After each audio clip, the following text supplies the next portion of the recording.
Welcome to the Maria Liberati Show, where food meets art, travel, and life. What does food mean to you? This is Maria Liberati. Stay with me in this episode where I will share my chef secrets to making cold pasta. And also, we have as special guest Dr. Lucy Long, who is a folklorist and a food studies scholar, and she's going to share with us some really interesting information on the beginnings of all our summer traditions with picnicking and the summer foods and, Americana. We do have some great American traditions and a lot of culture surrounding our American foods and traditions. And also Joel D. and Alison Cox of a really eclectic food company, Edward & Sons. They've been around for a long time. Edward & Sons has been around for ages and before it was trendy. So Edward & Sons carries a lot of very interesting products, a lot of plant-based products, gluten-free products, some really healthy products, and as they say, products that are convenient without compromise. So, you don't have to compromise your health for convenience. But I will let them tell you about the company more. And I just want to also congratulate our May winner is Cheryl Comiskey, who won a copy of The Basic Art of Italian Cooking, Da Vinci Style. Cheryl is in Ireland, so hope all my listeners in Ireland hear this. And our June winner is Sue Winters, who is based in the United States, in the state of Pennsylvania, and she won a limited edition grilling kit from Vital Choice.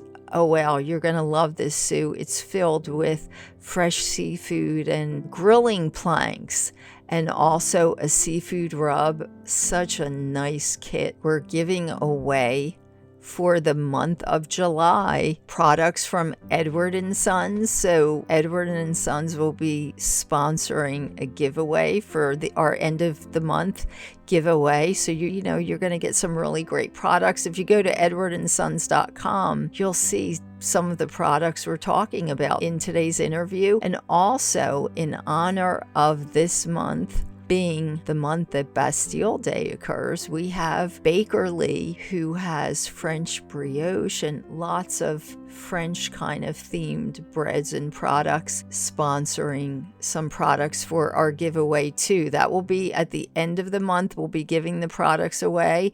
So like and share the episodes for the month of July, and you will be entered into our giveaway. And the more times you like and share, the more entries you will have in our giveaway. Or you can also take a photo of the recipe that I give in this week's episode, the cold pasta salad. Make a cold pasta salad, take a photo, hashtag it the Maria Liberati Show, share on social media, and you'll also be entered in the giveaway. So you'll have another entry in the giveaway for these great prizes. And I think we're going to have some other prizes to tack on to the two that we mentioned.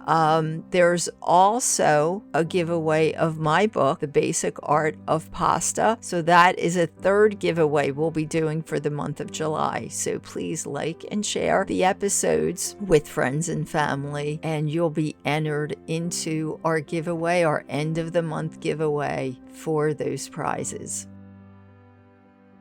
As temperatures hover over 100 degrees in most of the USA and other parts of the world, a cold dish of pasta is a perfect way to have a cool evening meal or even a dish to take to work for a healthy lunch. A cold pasta dish is not just about throwing cold pasta together with anything you find in the fridge.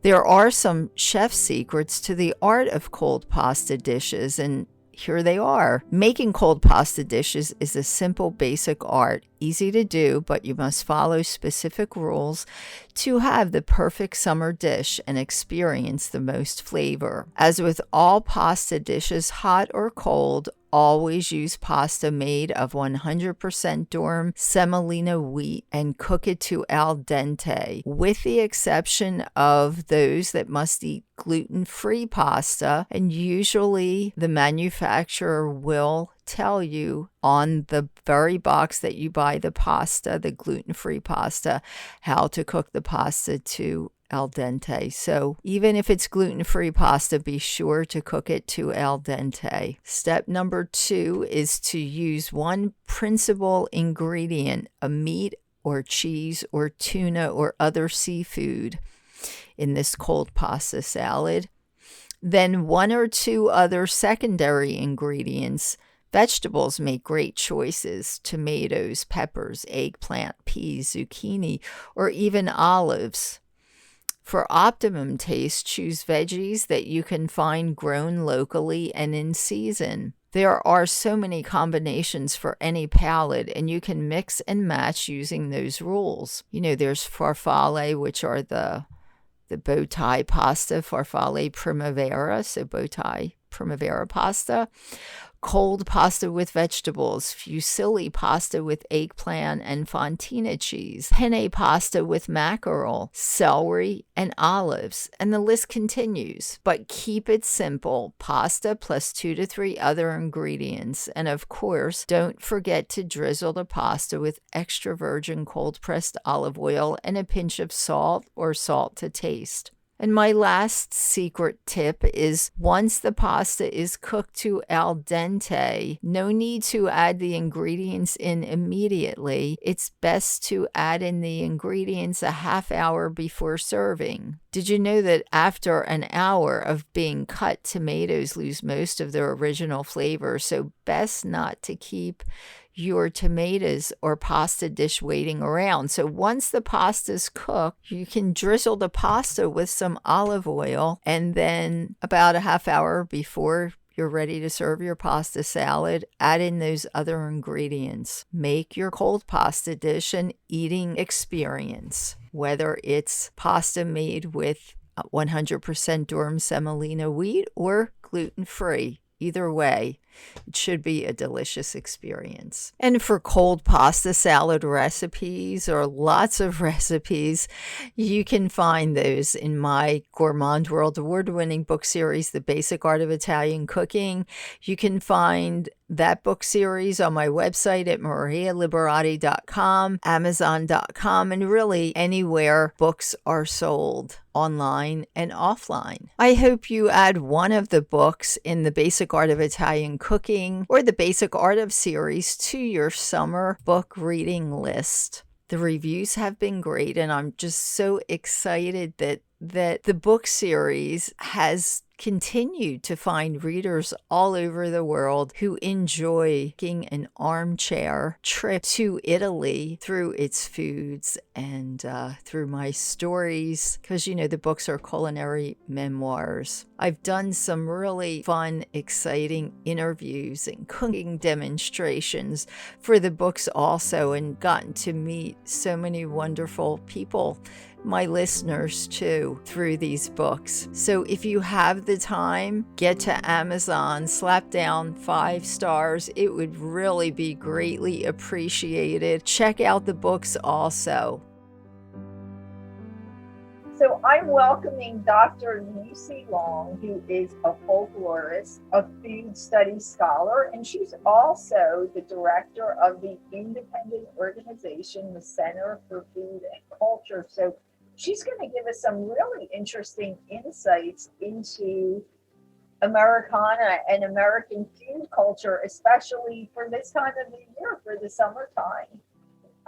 Dr. Lucy Long, thank you so much for being with us. Welcome. Thank you. Thank you. This is an honor. I appreciate it. Well, thank you. It's an honor for us as well. So I just think it's so interesting. People are always talking about the meaning of, the foods from many different cultures, but we in America have a history of our foods have a long history, which I just think is really interesting. And, our culture, we have our own culture and our own history. And I was hoping you could tell us a little bit about that. Our summer, American holidays, 4th of July, Memorial Day, Labor Day for the summertime. Um, People are so interested in those holidays all around the world, and we should, as Americans, know a little bit about our, the culture and the history of the foods for these times of the year. So, Lucy, can you give us some insights onto some of those things? Right. Well, you're definitely right. That American food culture has many meanings and a very rich history, and it really reflects a lot of the kind of the themes of American culture, which also includes contradictions. So foods tend to be very democratic, but also very elitist. So there are a lot of really interesting aspects of American culture that we can really see through food. Uh-huh. So, and with summer foods, they are obviously celebrating the season, and recognizing our tie to nature. So frequently, particularly by the 4th of July, you're starting to get summer foods like watermelon and corn on the cob, blueberries, strawberries. So it tends to be a time of abundance once the harvest starts coming in. Yes. Not early summer, so Memorial Day is not necessarily summer foods yet. Yes. But so that is celebrating the season, and there's kind of a myth in the U.S. about how we are based in this rural agricultural society in which we're all farmers. We're all growing and tied to the land. And it's a really nice thought, although it's not the reality for most of us now. So part of what these summer holidays do, it's kind of celebrates the farmer, and that idealized.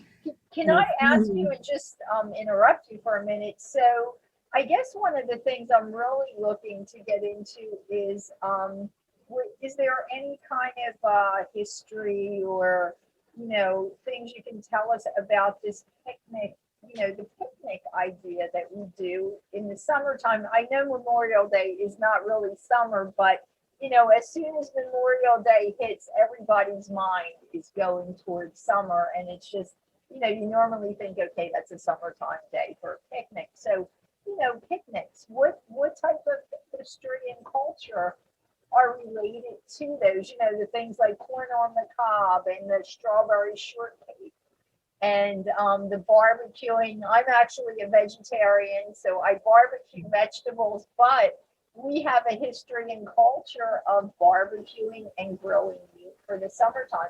So what types of things can you tell us about those picnics and traditions and the culture that we have associated with that? Well, I think one really interesting way, and we could spend several hours talking I'm sure. about barbecue. Yes. And I'm from North Carolina originally, so I have opinions about barbecue. But if we think of summer, this is when we go on vacation. School is out. And from a scholarly perspective, summer is a time, it's a rite of reversal. It's when our normal routines are usually broken and frequently turned upside down. Uh-huh. So we're eating outside instead of inside. We're cooking outside. We're grilling. Men are doing the cooking because they're grilling. That's the stereotype. Yeah. And that's the opposite of the stereotype of during the rest of the year. So all these, kind of what we would think of as the norms of food culture are turned upside down during the summer, and especially during summer holidays. So we're eating outside. We're eating foods. Hot dogs, potato chips. Things that we normally would be considering have to be limited, for health reasons. Yeah. And the fact that it's public, I think, is very important, because it's supposed to be kind of a celebration, well, especially the 4th, but also Memorial Day and Labor Day. These are celebrations of the nation. Uh-huh. So we go outside of our homes to the public. Uh-huh. And it's still frequently very much family-based Yeah. or town-based, very, very community-based, but we're now in public. And part of what that says is this is available to everyone. These are supposed to be democratic holidays, and eating outside, eating foods like hot dogs, which you can get expensive ones, but you can get very inexpensive. So everybody in the nation can participate in this. Uh-huh. So there's this feeling of this is very democratic. The foods can be available, accessible to everyone. So it's not they're not tied to Uh-huh. class. And really, they're not even tied to race or gender in many ways. They are things that everybody can participate in. And there are all sorts of vegetarian, vegan substitutes. Oh, yes, there are. But what about, so I'm really, what I'm trying to get to is like I'm not really wanting to get into the political aspect or gender, race or whatever, but kind of the fun things. Like, so is there a history to, for instance, things like a strawberry shortcake that we see, or corn on the cob? Is that just because, hey, it's summertime, corn is plentiful, and that would tie to the corn on the cob? Yes. Well, some of these are what we would call organic traditions. Uh-huh. They make sense because corn on the cob is now suddenly available. Yes. It doesn't taste good the rest of the year. Yes. So that's an organic tradition that is growing out of what people are doing in their daily lives. Yeah. Watermelon is ripening. Tomatoes are even starting to ripen. So those are organic traditions that it makes sense that we would do these this time of year. Some of the others are what we would refer to as invented traditions. Uh-huh. That people who are making policies or marketers, food companies are pushing certain traditions. Yeah. So I did see Twinkies that were red, white, and blue, and tortilla chips that were red, white, and blue. Uh-huh. So those are more invented traditions. Yeah. But the idea of picnics, for example, that's something that actually was it was more of an upper class tradition, Uh-huh. and it tied in with a romanticization of nature in the past. So when the industrial age began, people started romanticizing the past and nature, and and people who were wealthy enough to be away from nature and the past, they could then romanticize it by having a picnic. But it had to be a very civilized picnic to show that they were still very civilized people. It wasn't something working class people in the U.S. did not want to have a picnic because it was kind of showing that they were too poor to have their own kitchens and dining rooms. So there were very different meanings attached to having. Well, a picnic, you said they wanted to show they were away from nature. Was it always like an outdoor? Because for me, I think of a picnic, I think of eating outdoors. Was it that way when that whole idea of a picnic first started with the upper class? The people who were eating outdoors previous, to the concept of picnics, and I am talking about the U.S. Yes. Yes. Previously the people who were eating outdoors would have been farmers, who had to take the food to the field, peasants, Yes. or people who were too poor. Most American houses did not have dining rooms until the latter 1800s. Yes. And, so the idea of having a room designated to eating, that was a very upper class kind of thing. And that was actually tied in with a lot of political stuff, as well as people just wanting to be more comfortable and having the money to kind of show off, by having more rooms in their house.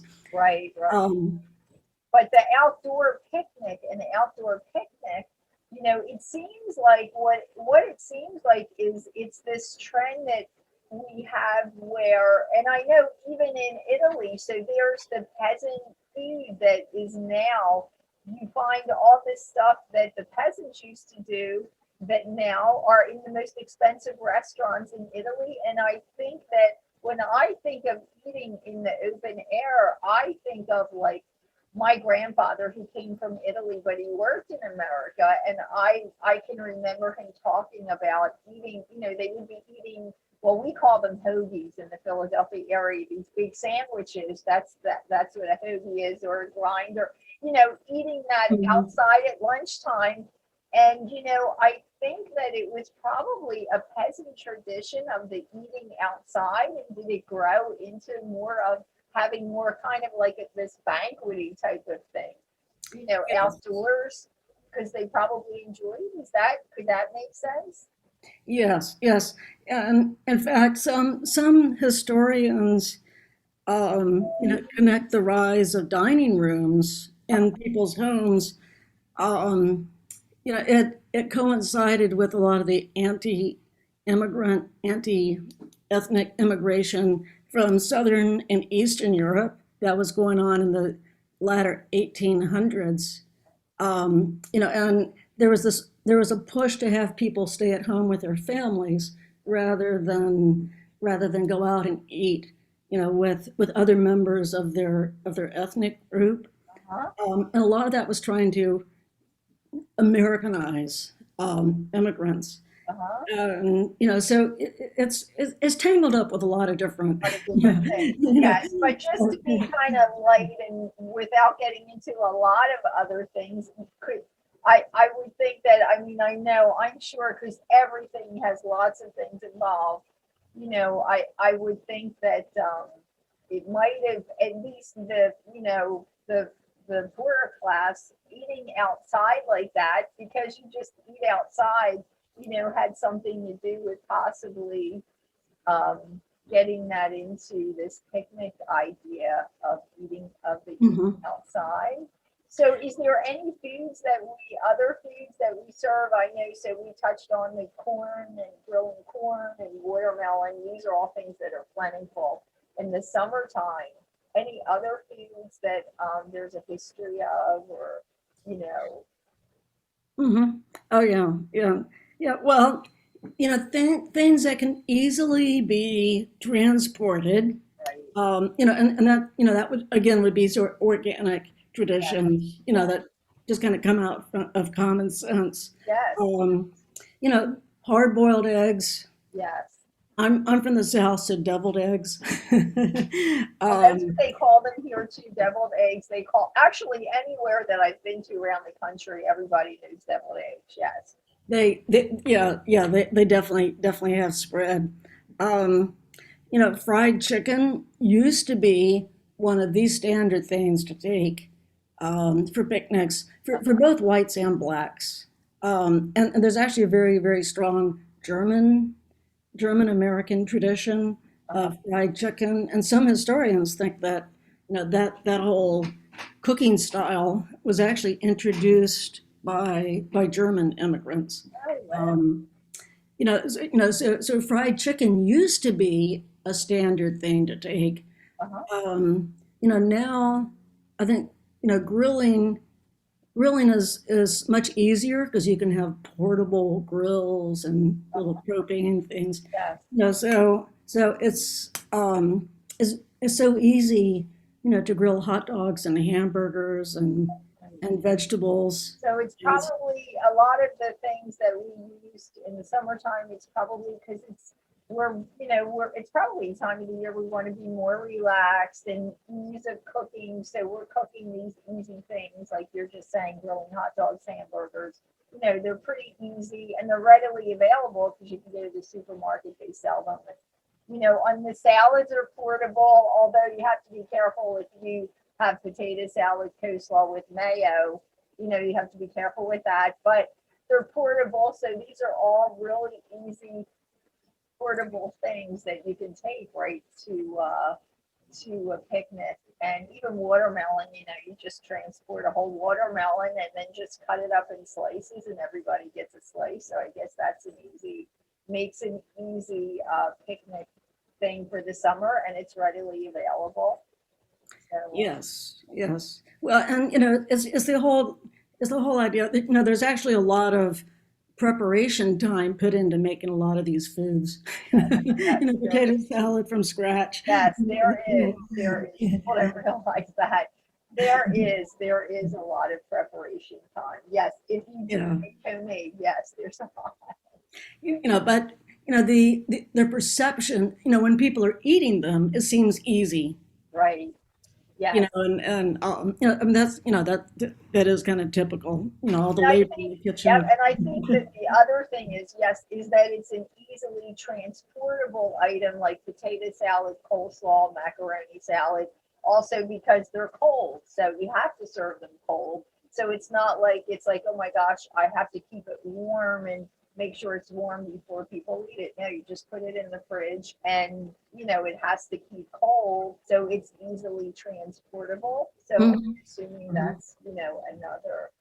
Well, and something else that I think is very, very important. Most of these foods, most of these dishes are things that individuals as well as families Uh-huh. can personalize with their own taste. Yeah. So you can make potato salad, and add curry to it, Yeah. or do it with oregano and basil. Yeah. You want to express your ethnic heritage or your ethnic taste. Yes. It's very easy to do that with all of these foods. You're absolutely right. With any of the foods, even the grilling stuff and corn and all that stuff we're talking about. Yeah, so it's kind of fun family food too, because you're absolutely right. If you want to express your ethnic heritage, you can do that with the spices that you use, and a family recipe. Many families have their own family recipe for what we were talking about: deviled eggs, potato salad, coleslaw, so macaroni salad. Everybody kind of has their own family recipe, so that makes picnics fun and kind of family and close type of gathering. And that's I find that fascinating. I like to talk about summer holiday foods in particular. They do tend to be very democratic in that they can be very inexpensive items that are sold everywhere. But everyone can express their own identities, their own values through those foods. Yes. So 4th of July, I, I saw so many recipes for making Mexican street corn. So here's corn on the cob, which we think of as very all American. Yes. But people are adding a Mexican touch. So it's very easy to do that with these types of foods. Yes, yes, yeah. You can do that even if it's, if you want to try another, type of culture's food, you can adapt a lot of our foods to that. And I think that's almost true with anything, because there's a lot of fusion now with a lot of foods. I know even with Italian, there's Italian Asian fusion foods now. So there's a lot of fusion, definitely with our summertime foods that you can do. And if you want to experience another type of culture, you could do that just by adding the spices and things. Yes, it's very interesting. So definitely. And there's something else that most of us are not really aware of at this point.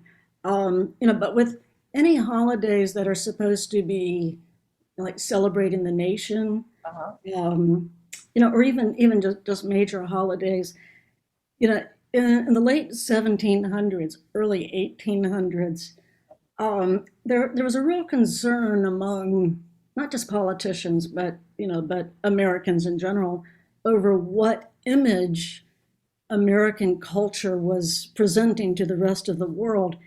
And the the social customs for many of the holidays, were for people to go out and get very rowdy and drink and go house to house, like demanding food and drink. This was done at Christmas. Uh-huh. It was done at New Year's. It was done, before Easter, and then also for the 4th of July. Right. And particularly in the early 1800s, people were, and when I say people, it's like politicians and cultural leaders in the U.S. They were very concerned that the rabble, was that's what was being seen by other people, by other nations, and there was a real concern to try to control the chaos that surrounded all the holidays. So they started emphasizing holidays being celebrated by families. And then they started organizing, the town has the fireworks celebration. It's not just supposed to be individuals, and a lot of that was just trying to contain and control, what was perceived as chaos. Yeah. And chaos is part of what happens.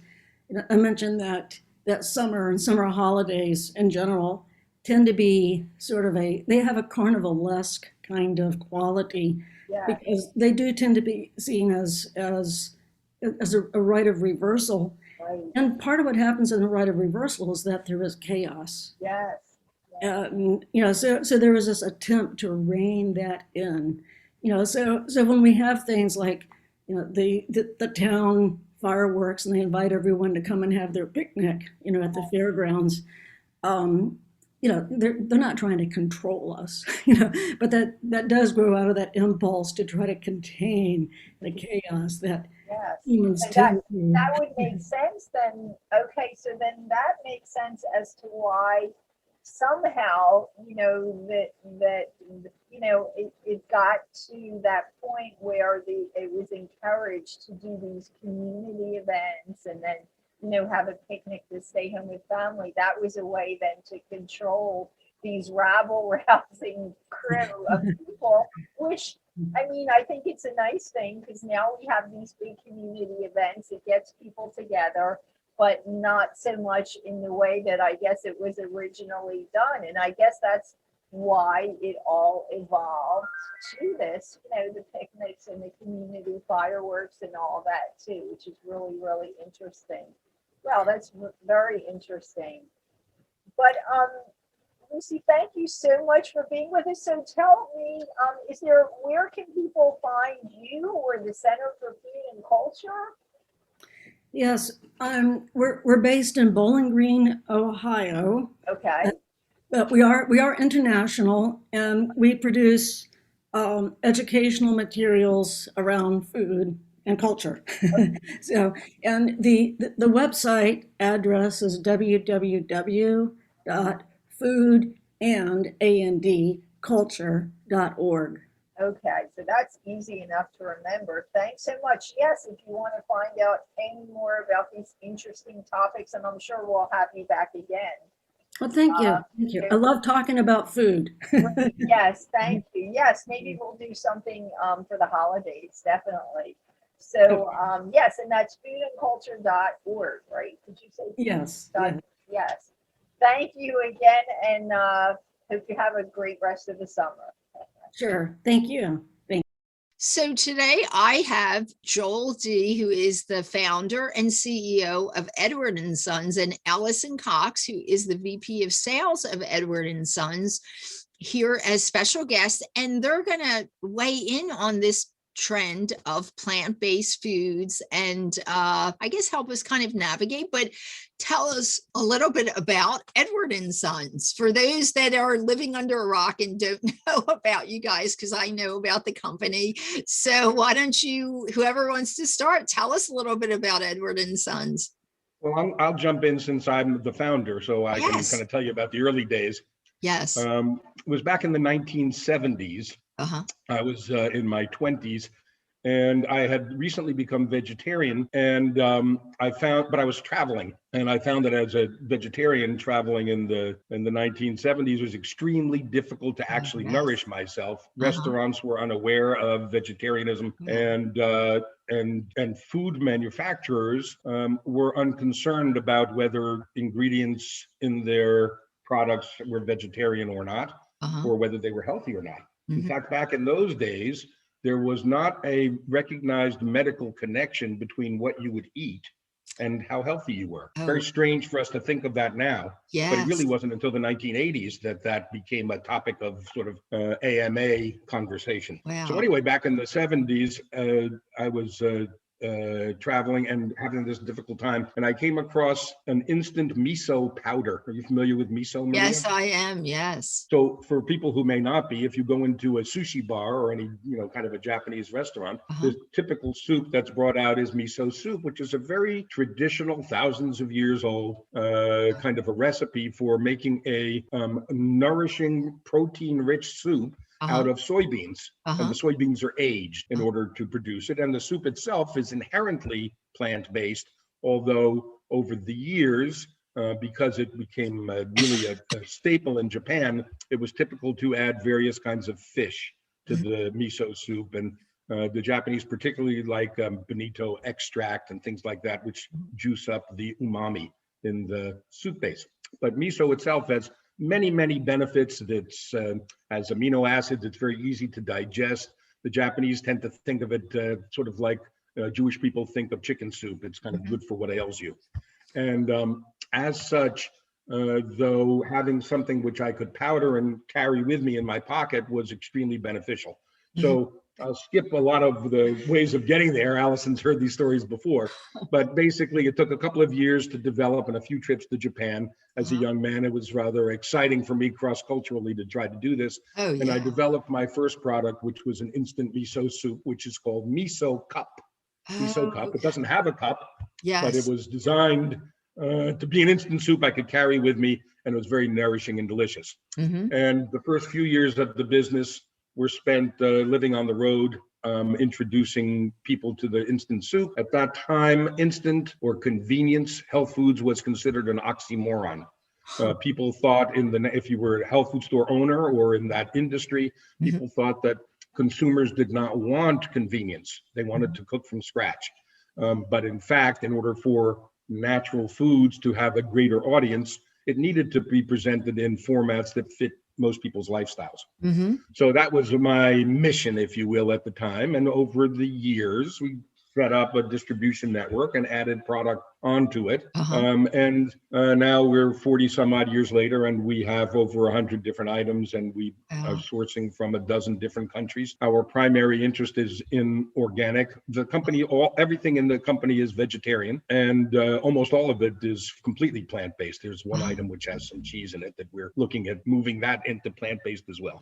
But largely it's a plant-based company, and it predated the plant-based movement per se. But as plant-based has become more and more a matter of awareness, a rising tide has been beneficial for our business, as we benefited from a number of trends, such as the gluten-free trend, for example, which didn't exist originally, but we had gluten-free products from really day one.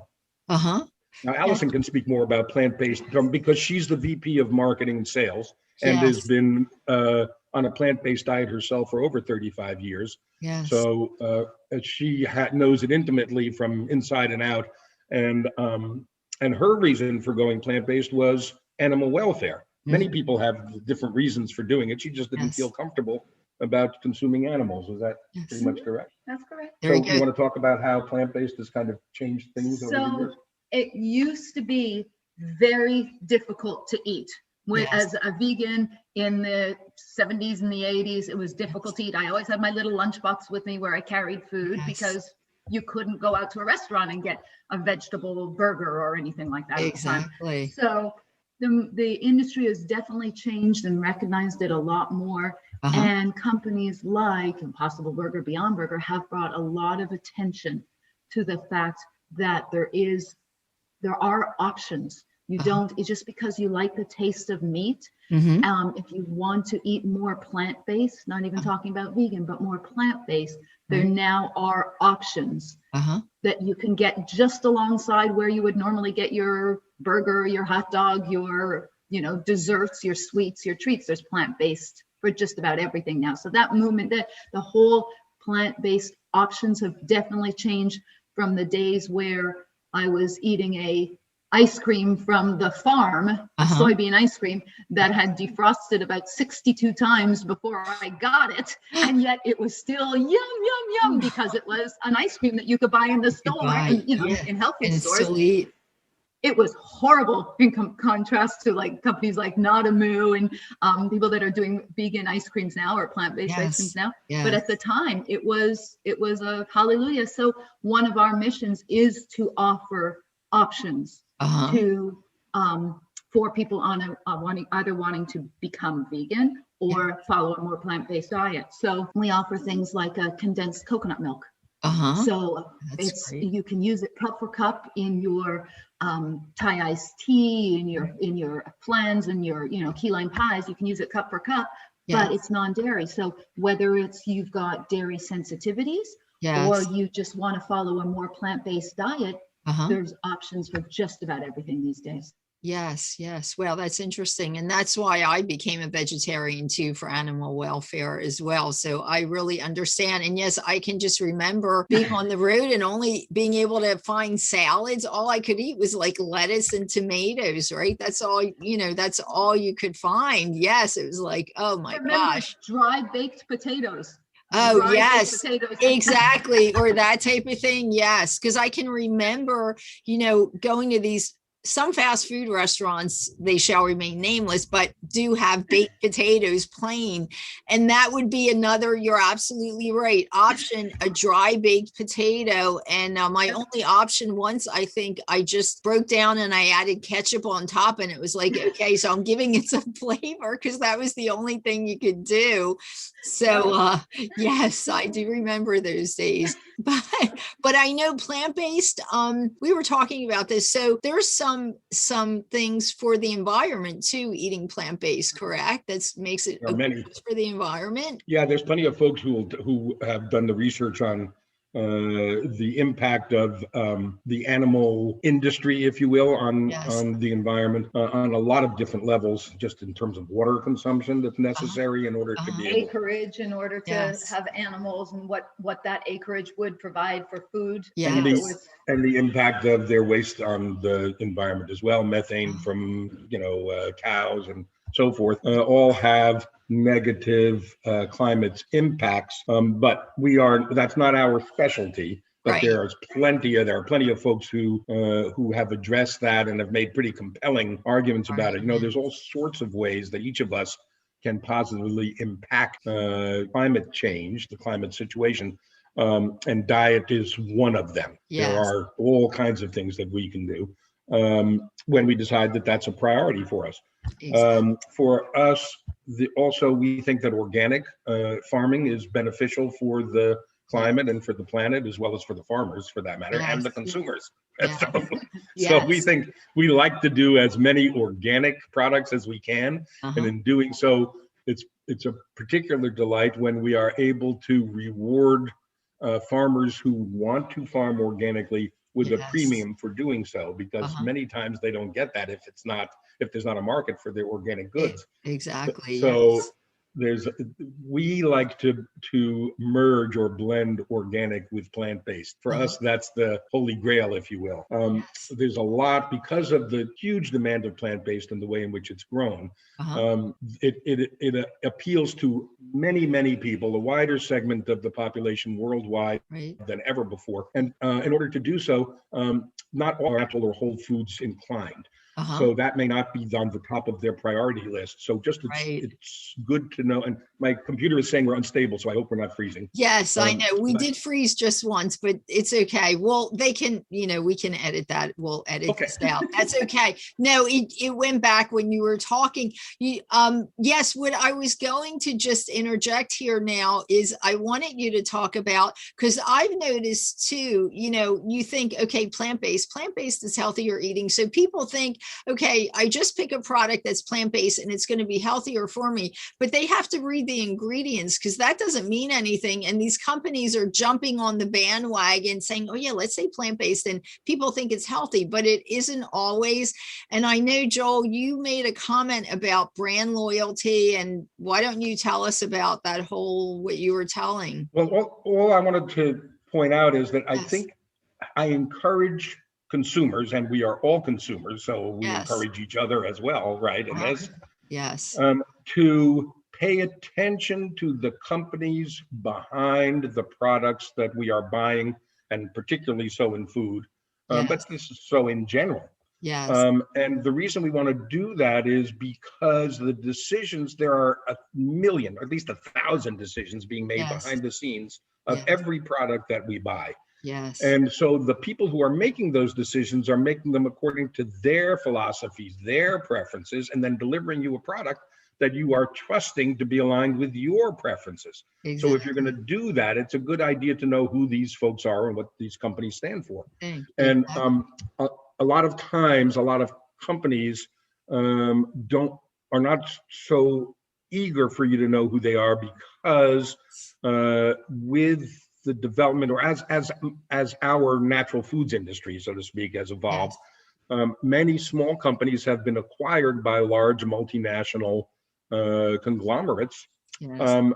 And I'm not saying that they are bad or evil or anything like that. I'm just saying they are large multinational conglomerates. And more often than not, they do not declare the owner, the parent company of the brand that we see on the shelf.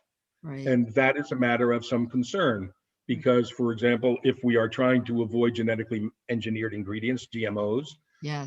it's kind of good to know what the company overall, what their position is on GMOs. Yes. Just if they are, if their little brand, they say, is avoiding GMOs, but all of their other bigger brands are not, one has to question whether that's where we want to spend our money and whether we trust them in this matter. Exactly. Whereas, again, if the companies identify themselves for who they are, then I think that's fine, and consumers can make those decisions themselves. Yes. In our case, we are mission driven.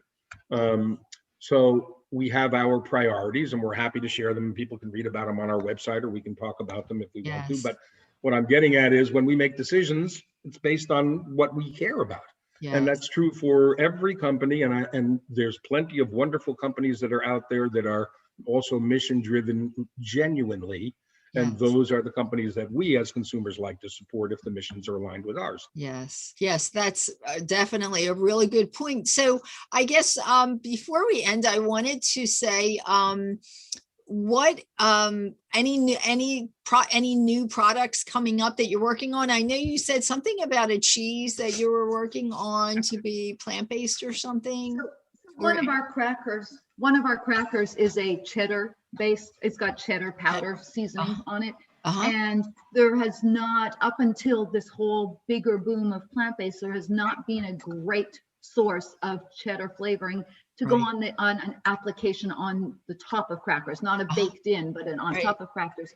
So we've been working and looking and trying to find one tasting that meets our needs, both ingredient wise, taste wise, so that we can replace that. So that will be coming, and will be fully plant-based. I think what we want to talk about is organic coconut and coconut products a little bit, because that has been such a significant driver of growth in the last decade, I would say. So a few of the new items in the coconut line is our native forest organic coconut milk has been a strong seller and good placement in store shelves. Coming soon, actually launching now, nowish, is a turmeric coconut milk. So Oh, perfect wow. as a starter for soups and curries, perfect to Yes. put into smoothies. You know, you no longer have to grate the turmeric and get your counter all Oh, orange or yes, your all hands. orangey. Yes. Oh, that's Exactly. So that's going to be, and that's a fully certified organic product. uh-huh. And the other one, which has launched, is an organic curry coconut milk. Oh, wow. So we actually cook the curry milk with all of the spices, all organic spices, Uh-huh. and in one can. It's quite thick because it's a cooked sauce. Uh-huh. In one can, you can take it, put it in a saucepan, add your favorite veggies, your favorite protein, be it, you know, whatever your leaning Right, is, exactly.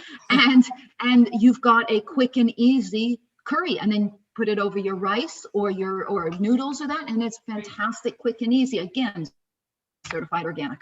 Wow, that's great. So And part of it is how convenient. yes, it's Well, yeah, definitely convenient, and it makes it quick because you know it's always nice to make something that's that can be like quick, good tasting, good for you, organic, especially that people can enjoy because not everybody has all the time. And sometimes I think that intimidates them. It's like, oh, I don't have the time to make it. And, you know, but here you're creating things that or making things available for people that are quicker and easier So so they can do what healthy meals. so the company's mission since inception is Yes, convenience without compromise. that's a great So motto. that's what we try and do. Yeah. You know, no compromises in terms of ingredients and that, and make it convenient because we all live fast-paced lifestyles. Yes.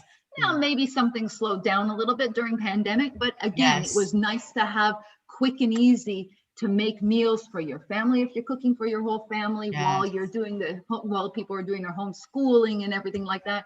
So Yeah. that's what we're really guided by, convenience without compromise. That's great. That's definitely, yes, go ahead, Joel. Maria, we talked a little bit, I think you had mentioned about something about perhaps a prize or a gift Oh, basket or yes. something So of we that want to nature. do, yes, go ahead. Yes, we're going to do a giveaway, but go ahead. I'll let you. Well, what I was going to suggest is Yes. I would like us to put in, we have this line of Edward and Sons bouillon cubes. And it Oh, sounds like a simple, but it's really quite a wonderful time saver. We use yes. them ourselves all the time, and it's amazing Yes. as to what we can do with them. And just a bouillon cube and a broccoli can make a You wonderful. can, yes, you can. And I'm glad to hear. So you have an it's organic, they're organic? Well, now as far as that, so we use many organic ingredients, but the item itself is not fully certified organic, and that has to do with the rules about yeast extracts. It's Oh, just okay. a fine little point of it. Yes, But yes. they're all vegan, There you and go. there's a not chicken which tastes like chicken Wow. but is completely plant-based. So I made a matzo ball soup for a friend. Oh my and he was like, gosh, oh my that's gosh, great. it's Yes. just like my mother used to make. Yes, yes, that's great. And they're great. I love bouillon for making soups. A lot of times I've shied away from using it. I'm going to have to get some of that because the ones on the market are not really good. You know, the stuff in them are not good. So I'll have to let Peter know I'm going to try. But bean soups are great and it's quick. You're absolutely right. You can make soups so quickly with that. They add so much flavor. So definitely. So yes, we'll include some of those in the giveaway. Definitely. But also there are some new ones we're going to be introducing in the course of the next year. So people keep their eyes open. So yes, so Edward and Sons. So tell us the URL for that so people know where to go to find out more about the product. So Edward it is edwardandsons.com. So one Edward, multiple sons. Okay. And we'll probably be putting your logo on my podcast page too shortly. So, but with a link. But anyway, yes, edwardandsons.com. And yes, and we'll be doing a giveaway. So for anybody that likes and shares this episode at the end of the month, you're going to get something special from Joel and Alison. So thank you so much for being here and spending time. And as mentioned, definitely, I'd love to have you come back another time. So thank you. Thank you. Nice spending time with you. Thanks. You too. Thanks for listening to the Maria Liberati Show, where food meets art, travel, and life.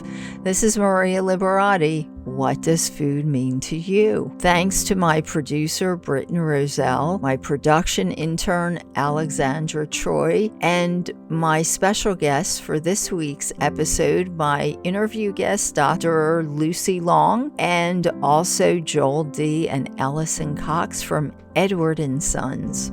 Thanks so much for being part of this week's episode, and thanks to everyone out there, all my listeners, also for sharing this episode with us. And thanks for all your likes and shares. And don't forget, like and share the episodes to be entered in this month's giveaways for our drawing. And remember, every like and share will give you another entry in the giveaways for this month. And so far, this month's giveaways at the end of the month will be some great, delicious prizes from Edward & Sons, who you heard from earlier in this episode, and a company called Baker Lee. And you'll also be entered for a chance to win my book, The Basic Art of Pasta, and listen to more episodes this month, because we'll probably be adding some other sponsors for some other great giveaways. And you can also take a picture of the recipe I talked about in this episode, the cold pasta recipe. Take a picture, hashtag it The Maria Liberati Show, share on social media, and you'll be entered in this month's giveaway to win one of the great prizes we have. Thanks again for listening, and you can find me on Twitter at Maria Liberati with a capital M, on Facebook at Chef Maria Liberati, on Instagram at Maria Liberati, on LinkedIn at M Liberati, on Pinterest at Maria Liberati, on my Roku channel, The Basic Art of Italian Cooking by Maria Liberati, and on Zeno Media, The Basic Art of Radio Station. Until next week, peace, love, and pasta.